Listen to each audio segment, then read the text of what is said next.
प्रधानमंत्री आवास योजनेतील 2,58,000 कोटींचा निधी अपहार प्रकरणी सोनपेठमध्ये गुन्हा दाखल. नगर परिषदेचे तत्कालीन मुख्याधिकारी आणि इतरांवर फसवणुकीचा गुन्हा.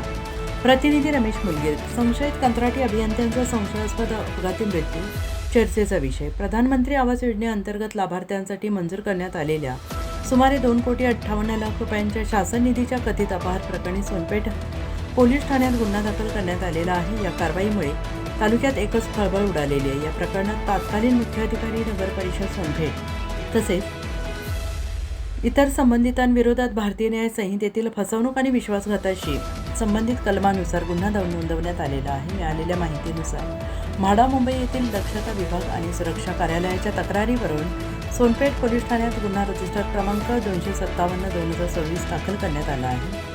भारतीय दंड संहितेच्या कलम 420, 409, 34 अन्वये हा गुन्हा नोंदवण्यात आलेला आहे. तक्रारीनुसार 10 जानेवारी 2019 ते 8 जून 2022 या कालावधीत नगर परिषद सोनपेठ मार्गे प्रधानमंत्री आवास योजनेतील पात्र लाभार्थ्यांना वितरित करण्यासाठी मंजूर करण्यात आलेला शासन निधी संबंधित लाभार्थ्यांच्या खात्यात जमा न करता संगनमताने इतर खात्यांमध्ये अनियमितपणे वर्ग करण्यात आलेला आहे. या प्रकारातून शासनाच्या सुमारे 2,58,00,000 रुपयांच्या निधीचा अपहार करण्याचा आरोप करण्यात आलेला आहे. या संदर्भात निधी शासनाच्या खात्यात परत जमा करण्याबाबत वारंवार सूचना देण्यात आल्याचे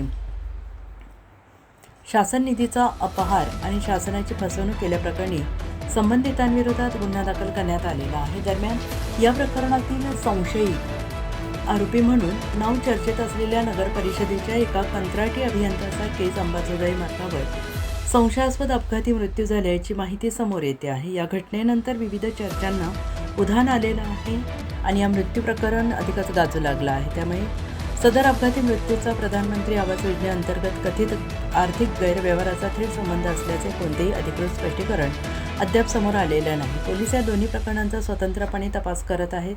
कोणत्याही प्रकारचा निष्कर्ष काढण्यास अद्याप